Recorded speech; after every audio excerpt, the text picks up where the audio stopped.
Okay, thank you very much. Very good afternoon to everyone. Hopefully, we are still awake. We're towards the end of the day today.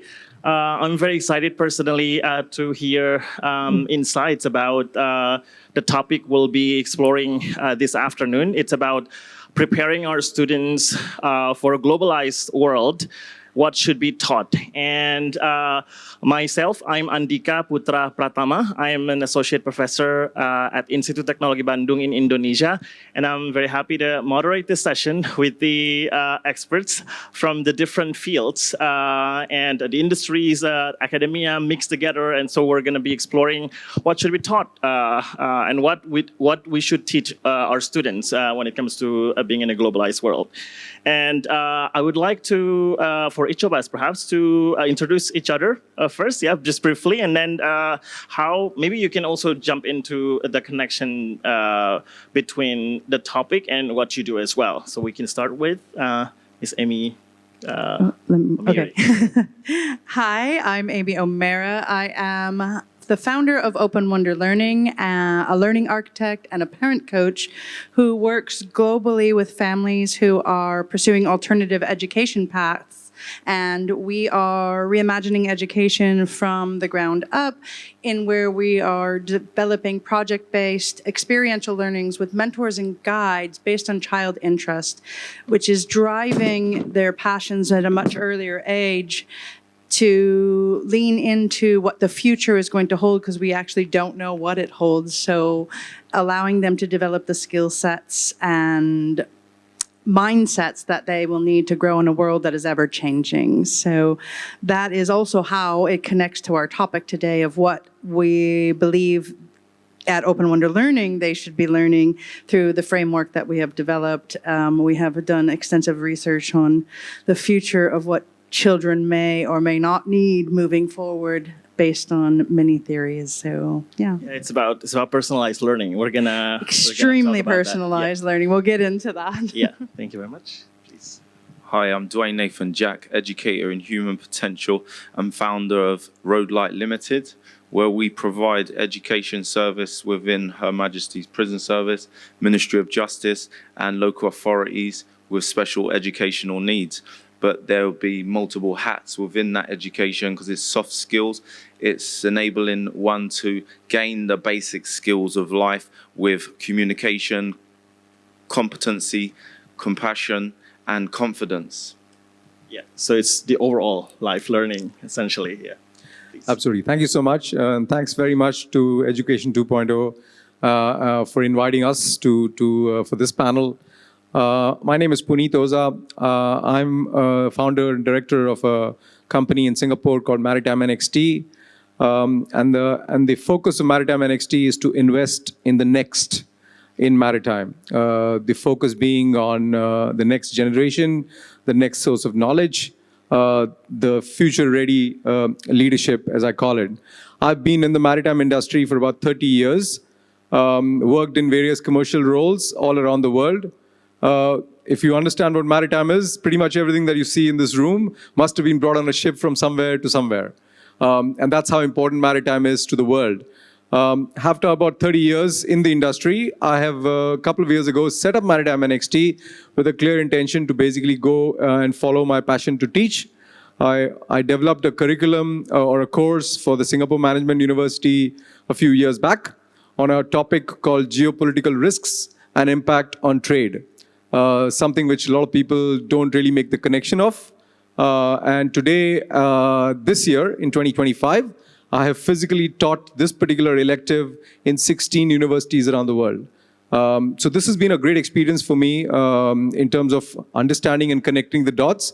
And more importantly, getting the future generation, the future leaders in the sector that I'm in, to start connecting these dots about whatever is happening around in the world has a bearing on your business, and how do you make sure that the connection is allowed to create opportunities for you. So that would I would say the topic is very dear to me, because when you talk about globalized world, maritime is right in the middle of it, and preparing for a globalized world is exactly what I've been trying to do using my own experience and custodian knowledge that I've got over the years. Yeah. We're going to explore more about the connecting the dots thing. Absolutely. Yeah. Thank you. Hello, everybody. I'm glad to be here with the industry and academia. I bring in the civic society perspective.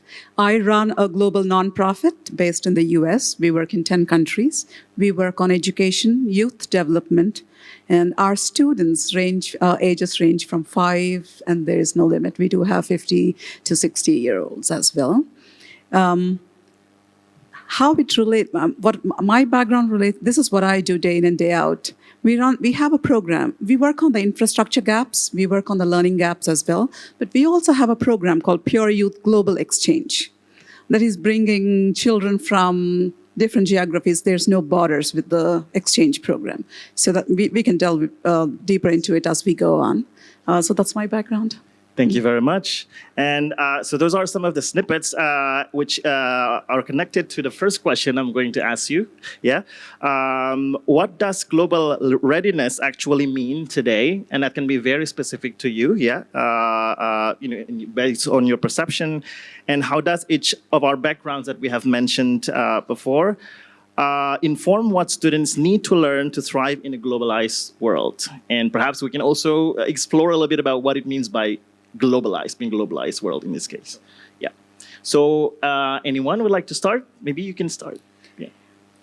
When I talk to a student from Sierra Leone or talk to somebody from the US where I am or in India, one thing the sense that I get is they're missing the sense of belonging.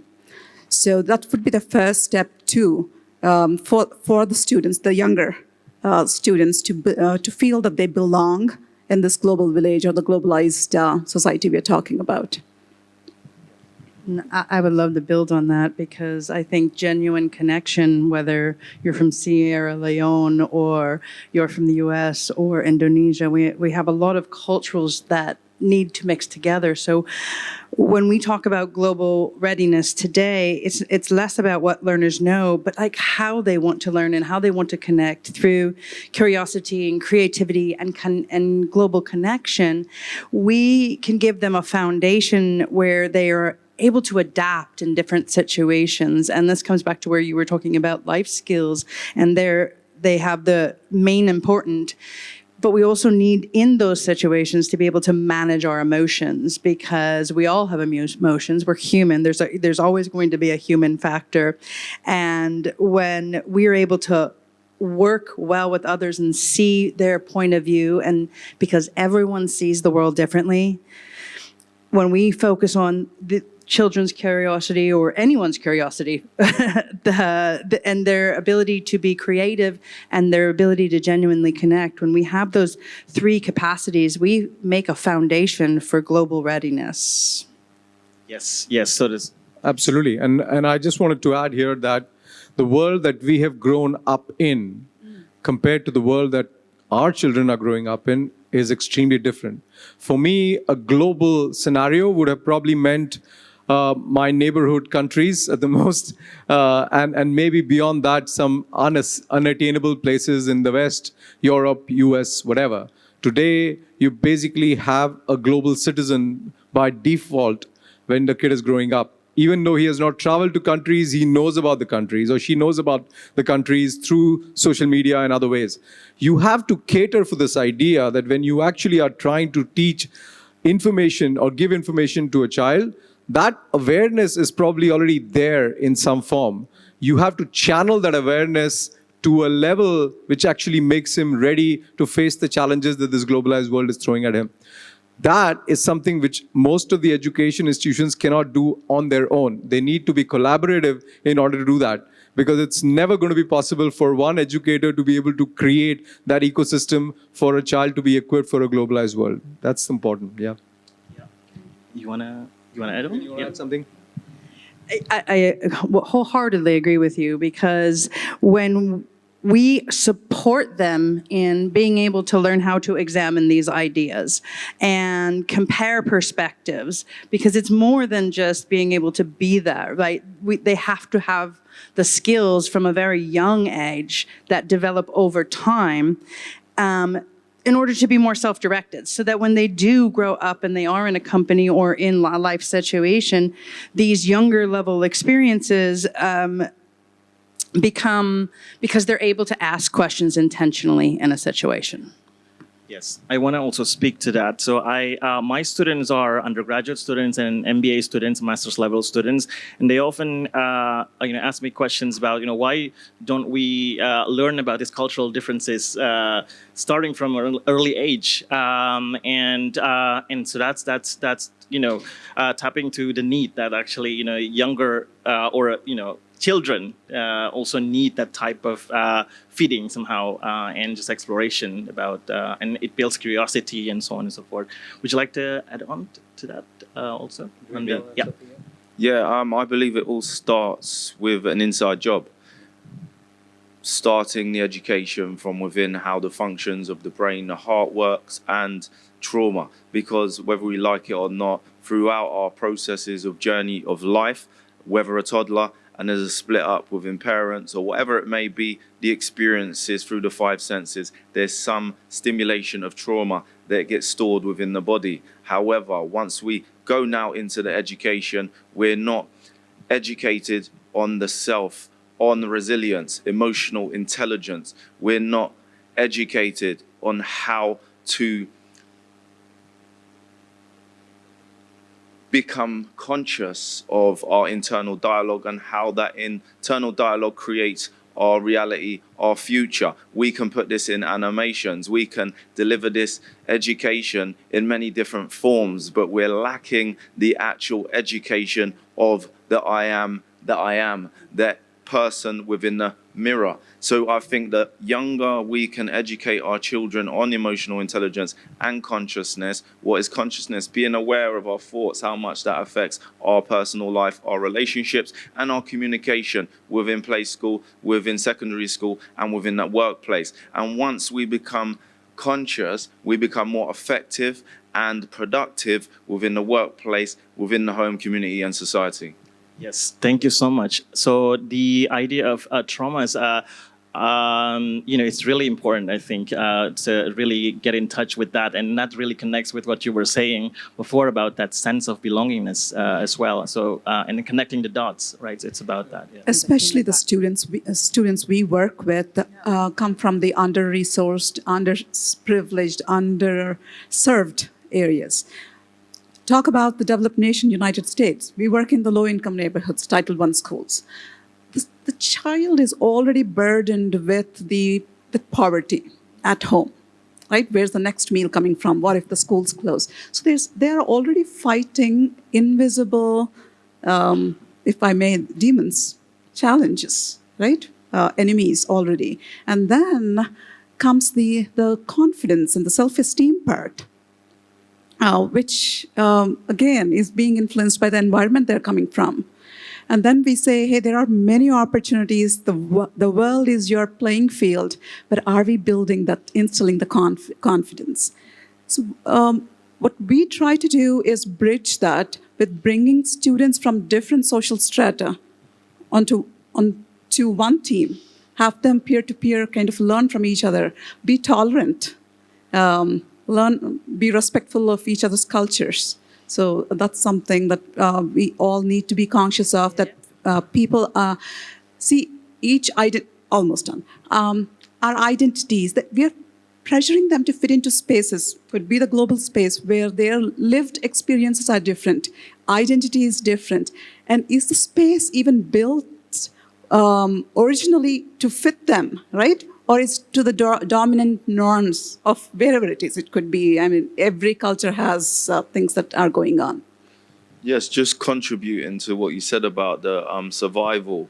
Once one's in a survival mode, they're unable to learn because they're in that fight, flight, and freeze. So when the basic needs, like Abraham Maslow's hierarchy of needs, those basic needs aren't met, one is unable to learn, grow, and develop. So it's being able to try and serve and educate the people and meet as many of those needs so learnings can take place. Because I've worked within the prison institution within the UK, and the classrooms where there's so much fight, flight, and freeze because of gangs, etc. There's no learning going on, and the teachers in the room, but it's very hard for them to be able to learn within that environment, because it's the environment that is the fertilizer to enable one to grow, prosper within their life. Absolutely.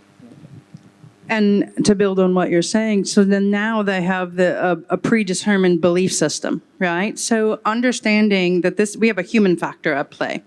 And when we go back to the social emotional intelligence and we deal with the human factor, when you already have a predetermined set of beliefs of like, I can't learn or I can't do something. So when we sometimes have to go do some deprogramming. And this deprogramming work and that can depend on anyone. It comes back to the trauma that you were talking about. Whatever that is, these also still need to be built into the core learning. Bringing it back to our topic, if you're going to be a global learner, whether you're coming from this area of the low socioeconomic status, or whether you're up, and I've even seen this in the affluent. The affluent status people struggle with abandonment because they're also not getting the love they need. So now they never feel like they're enough. So then they don't feel like they have a voice. So when we start from a very young age and continually educate through social emotional intelligence, they're able to develop a confidence and a flexibility so that no matter where they go, they can now fit in because we are constantly addressing that, whether they're this big or this big. And even as adults, we can still learn and grow because then we become better in our businesses. Absolutely. And I think I'll touch on that point that, the other discussions have been around the fact that you have got younger children. I think Dr. Pratama and myself, we kind of see these same children at a later stage in their journey as a student, because they are probably undergrads or postgrads.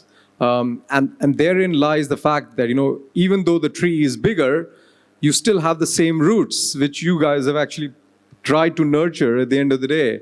So whatever effectively we try and push out to them in terms of knowledge, they still need to be receptive enough based on their upbringing in the earlier part of their student journey.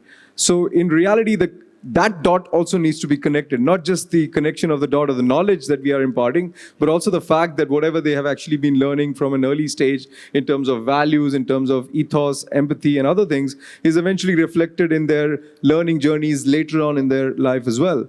I'll give you an example. I mean, one of the reasons why I'm doing what I'm doing in terms of teaching is I found that most universities have a gap. Having coming from the industry, I found that this gap existed in universities, that nobody was able to, as you said, connect the dots. You have got news happening all around the world. They don't have the ability to connect those dots with what's actually impacting their business. And that's when I kind of started teaching. And I'll just give you a good example of how I do it, because the minute I kickstarted the teaching journey or the education journey, I also realized that I must update the industry viewpoints and become a medium for those viewpoints in terms of the pain points of the industry reaching the students, because they will be eventually solving those pain points in future. So I run a podcast every month on geopolitics and trade. And that podcast is essentially feed for case studies, for problems and solutions that the industry has actually already gone through in this particular area. And thereby, that becomes a great motivation or a learning resource for my students. So I just wanted to share a very, very quick example on one of the podcasts that I had. And this is something which is slightly technical, but you will probably get it as an audience pretty quickly. One of the challenges that this company had was they were not aware of any movement of cargo in China during the COVID period. And they had no information about this cargo movement. And cargo movement is important to understand, because if the cargo has started moving, then ships will basically needed to service and lift that cargo, transport that cargo. Unless you know the cargo has started moving, you can't position your ships to transport that cargo. How did they find out that information? They were struggling to get that information on the ground because China was locked down. They went to a body called National Earthquake Information Center in US, and basically found that they can buy high-frequency seismic data for every country in the world, monitoring earthquake information. And they basically bought Chinese seismic data. They supplanted it on those polygons where access points of the physical steel manufacturing plants were there, and they started monitoring seismic movements on the roads of these places. And the minute you had a full truckload with all the cargo, the seismic movement showed that it was a laden truck and not an empty truck. That gave them a clue that cargo has started moving and product is moving to ports, and eventually ships will be needed. And they actually went and positioned the ships and made a lot of money. Students need to understand that companies can actually come out of the box by thinking out of the box.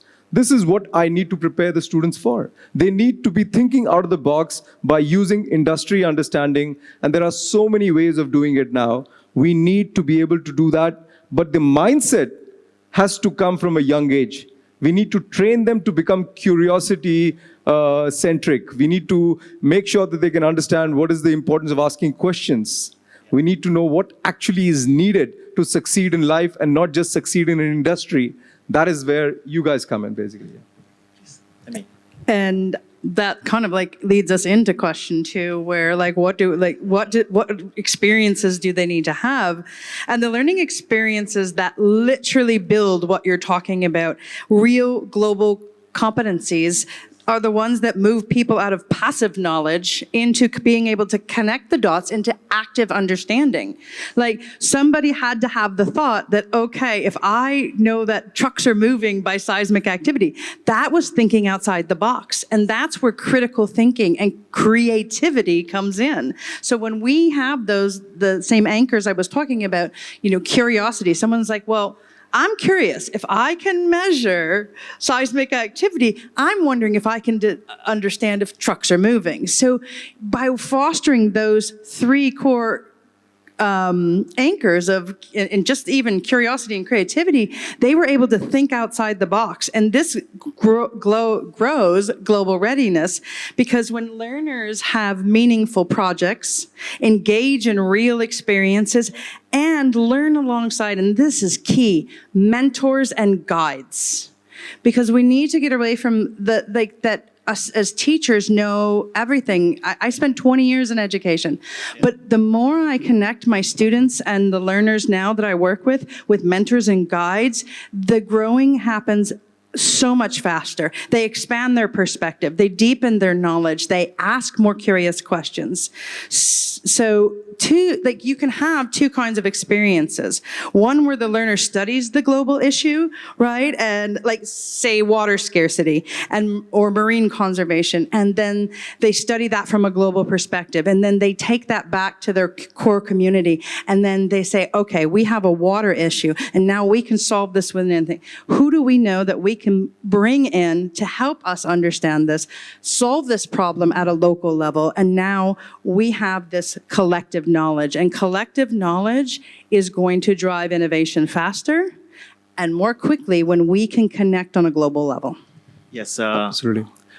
please. Before, Dwayne, you go in, I just wanted to request the organizers, and I told this to a few other people, I'm sure others agree as well, that in a conference like this, we would love to see students as well. We would like to see the fact that something like this being discussed is essentially going to the audience, which is the students. And if student leaders and students, especially the older students, can be a part of a conference like this, then we are able to bridge that gap much faster.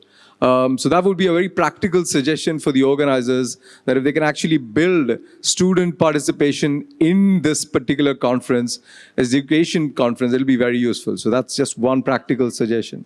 Absolutely. Yep. Dwayne, go ahead. Yeah. Yes, so just going back to the problem solving of education. Education is there to equip us for the journey of life. When you break it down, well, in the UK, it's to prepare us of the journey of life. And I think, hello? Yeah, and I believe despite the problem, there's solution. But when you educate one's self, with the physics of this universal ocean and the ability of the physics of your vibrational frequency and the electromagnetic force of your heart, the transmitter and receiver, you are actually opening yourself up to receive solutions beyond the logical, beyond what you've studied. And the more you can study the consciousness at an early age with meditation and with looking after this body, the vehicle of life, you're able to tap into an education beyond the logic, beyond the institution, and that is what's going to lead tomorrow's generation. Absolutely. Yes, Absolutely. please. I want to build on what Amy and Puneet were saying about creativity and problem solving, and Dwayne too. We have a simple solution, a very simple solution. I talked about the underprivileged students that we work with and the burden of poverty. When we task them to solve another person's problem, it could be a local social impact issue. It could be a student in India solving something in Kenya, somebody in Masaba, Uganda solving something else. So it doesn't matter. The geography doesn't matter. So when they identify and as a team, as a group, work on it. So what we do is align. This is something outside of their academic focus. It could be a young student. It could be a college student. That's what our youth hubs, the age groups are. United Nations Sustainable Development Goals. They're already learning something that they can put in an essay or a resume. Design thinking principles, very simple idea to prototype, all on paper, not many resources needed other than using their thinking. And then solving a local social impact issue, get the principles kind of tested out there. And then something that they are passionate about, and then a global issue somewhere else. This has worked wonders for us. This is just groups of 20 students. It could be a student from Cambridge, New York, Kelley Business School in India, somewhere in Kuppam, Andhra Pradesh, India. So these are mimicking the real world global teams. And this needs to be kind of put into the education policy, if possible, to have them at least do one such thing, exposure, solving something else, also instills confidence, as we talked about the And I think you touched on it a lot with the personal. When something is personal, you build passion, and that comes from the inside out. And when and it comes back to your question. I was just watching Diary of a CEO, and Brene Brown was speaking, and she was asking a tech billionaire what they think they should learn, and the tech billionaire instantly answers like, "Okay, you need to know coding and engineering and all these things." But then she asked them a simple question: "Well, what made you successful?" "Well, I studied philosophy and the Stoics." So he went to the internal of what truly made him successful. So coming back to the self, and also when we drive our self-interests, we can also become more passionate. And that's through Open Wonder Learning. That is the work that we're doing. Is we ask the children, because they have a voice, and it is powerful when you listen. So listening to what children are actually interested in can be extremely powerful. Absolutely. And I can just add to this, the receptivity part is very important. So one of the things that must be, and I mentioned that to the previous panel as well, that the teacher or the educator must also remain a learner all the time. Without that, you're basically doing a disservice to your entire student community, because you're not giving them the information or the knowledge that is actually out there, which you need to first seek, distill it, simplify it, and then send it down the line. If you're not acting as a medium, then you are a mediocre teacher, unfortunately. And that just falls back to consciousness, because obviously the person that isn't learning through the teaching, the facilitator, then they're obviously unconscious. They're in the past or in the future. They're still at home with the problem that went on, or they're in the future wanting to be out of the classroom. Because as you facilitate as an educator, you are conscious within that room. You're getting feedback from your students, and you're learning through that feedback from your students and the development of your students from that seed going into that sunflower. And I think it's always brings it back to consciousness, being conscious, because we as people do fall short, full unconsciousness. And the minute we do that, we're incongruent. We're not even in the classroom. Our students can feel that. So then they start disrupting or doing whatever they're doing. And then the learning space and place falls short with that environment. Yeah, absolutely. So I want to connect, the whole curiosity, learning about the self, and sense of belonging, and so on. So one thing that I've try to do, and this is something about learning from the students as well, because that curiosity is also about understanding yourself and others. So that openness and being able to, at the end, work together very well. And one of the feedback that I get from the students is that they actually learn more about themselves by asking questions to others, let's say, because they also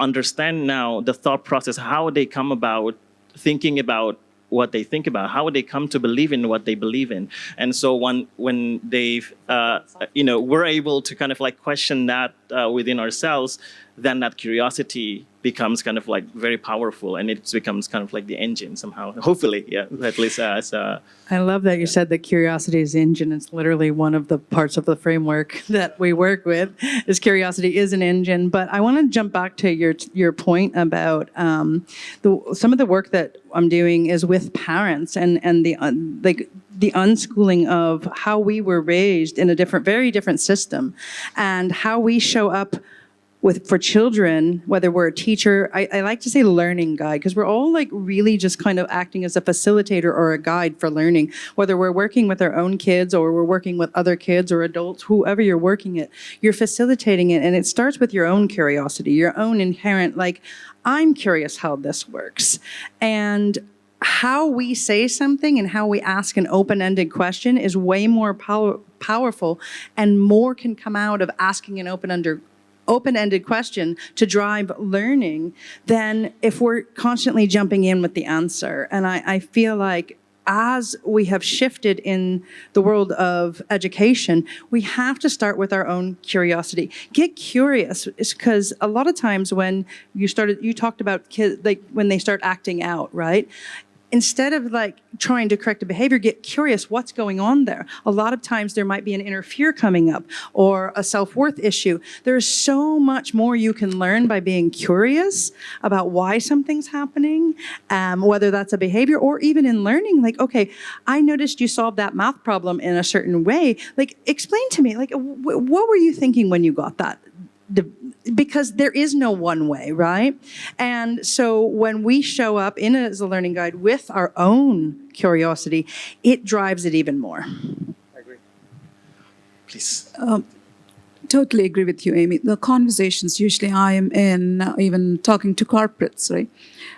They talk about how to be involved, get Gen Z and Gen Alpha to be more involved. We're talking about hybrid teams. Nobody's on video. Nobody asks a question. I think what you were kind of saying about that fear of being rejected or not heard when they have something to share. So instilling that again, saying that there's no wrong answers or wrong questions as long as it's being said respectfully. Even that foundation from a very young age would also kind of help. And just so that you know that the consciousness and the importance of being conscious and awareness is something which has been a part of mankind for 5,000 years. I mean, the Upanishads and the Veds, basically we call it Indian culture, but honestly, it's 5,000 years. The concept of India as a country itself is not that old as the texts are, the scriptures are. So we have a very simple Mahavakya, what you call a great sentence called Prajnanam Brahmam, which is basically means that consciousness is the ultimate reality. And this is very important from our perspective, that children who flow from that thought process will automatically gain a certain degree of, let's say, resilience as well as awareness, which is going to guide them through. Because when we talk about creating future-ready children or students, we are assuming that we know what future is going to bring. We don't. But we can give them these values or these aspects of tenacity, which can hold them through what the future might throw at them. Because we'll never create them future ready because we don't know what the future is. Yes, but when you become conscious how the system works, you're able, despite because whatever's going on internally will be projected to you. You create your reality. You create the situations, circumstances, and events through the frequency that's going on internally. Now, if you haven't been educated on the trauma that you've been through, your vagus nerve will be in fight and flight. So as a leader and a teacher, even in that the room, the space, if you are actualized as a person, you don't even need to speak. Your vibrational frequency will be educating and lifting your students up within beyond your words. It's your field. So it's about us as leaders and educators to enable us to carry the energy, doing the work within ourselves so that our students are receiving what they deserve. Yes. So it's essentially, it's, what we've been talking about is also linked to one of the previous sessions we had, which was about the indigenous knowledge. Knowledge, So absolutely. This is something that, going global or going for the future is really going, understanding The culture in has the been past, there. yes, absolutely. Yeah. One more thing I would like to mention here is that, and this is again something that a lot of my students are involved in multiple streams of knowledge that they get from multiple spaces. But anything that any creative aspect can be included in that education space usually ends up giving a very holistic value to the students in terms of that. My son, as an example, did his law, but along with the law, he's also pursuing history because he's interested in history. For him, history is a de-stressing space. Or some people are going into creative spaces like music, writing, poetry, whatever. What that does is it eventually creates a little bit more of balance in your own workspace, and thereby creates you to become stronger as well. So when you prepare students for a globalized world, you also need to tell them that you need to follow your passions along with what is needed to cater for the global world. You also need to make sure that you don't get only tied in to work, but also have a life along with work. So that is very important in my mind, yeah. So before going to questions and answers, a couple of things to pick up perhaps about consciousness. It's about connecting the dots. It's about sense of belonging. It's about just understanding self, others, curiosity. It's, all these things are very much the things that, we want the students or ourselves also to be able to continue working on in a way. Questions, please, from, yes, please. We have a nice mic up there for you.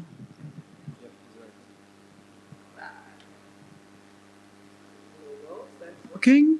Maybe now. Yes, thank you very much. So I hear it a lot, and I, in a way, want to agree 100% that students are supposed to do what they love and be prepared for a passionate work life.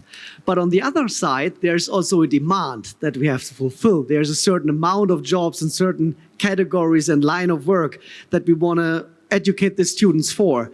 So I'd love to hear your take on that, how to balance those two. That's just sometimes it's the link I'm missing. Thanks. I can definitely address that. So I love this question because when we start with curiosity and we're starting with those passions, we are finding which kids are curious about those, right? So when we are navigating different projects, it goes back to what you were saying, whether we're doing a global project or a local project, or they're getting involved in something, those natural learners are going to emerge from those curiosities where we can drive them into what they're curious about. So maybe they have a love for animals and it drives them into veterinary, correct? So as we're looking through their curiosities from an education standpoint and we're honing the skills, we are becoming the people who can, it's like, okay, we know we need more doctors. We're going to always need more doctors, right? But that's going to naturally emerge through the different types of things that we're involving them in. Yeah. You want to continue? See, when we talk about young people, the human capital, India comes to mind, Africa as a continent as filled with very young, right? We're talking about, to answer your question, we're talking about students from families that are privileged. And there's also the underprivileged. Think of the tier 2, tier 3 towns in rural and tribal villages. The students there do not have any ambitions because they do not know what to dream about. So bringing that awareness and opportunity to them, they have the will to work hard. So that there's your workforce, I wouldn't call them followers, but there's pressure and responsibilities at home too, financial responsibilities. So that's where They probably have some passion, but the direction they'll take is what the industry would need. So we do have, that's the majority of the young population in the developing and the emerging markets we're talking about. So Yeah, go ahead. I believe it's part of the journey of life where, one, there's a demand within the industry where, for an individual, you have to try things out. You have to pay bills. So part of that journey, you have to be a yes man before you become a boss man. Clean, dig, whatever it may be to pay the bills. However, whilst you're on that quest, that journey, you're trying out different things to find the thing that you loved. I was in the gym the other morning, and in the morning, I'm getting ready, putting on my shirt. The gentleman said to me, a mature man, said, "Don't work too hard." I said, "I don't work. I love what I do and I do what I love."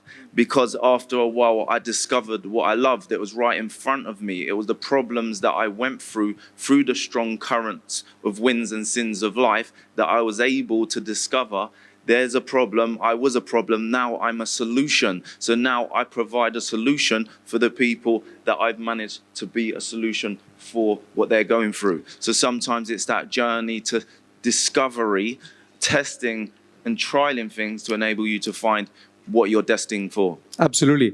And I think that's an evolved state. I fully agree that that's a state that you'll get to.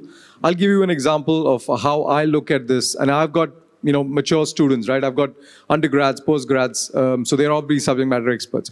I always believe in this concept that you need to start with something which is relatable to them.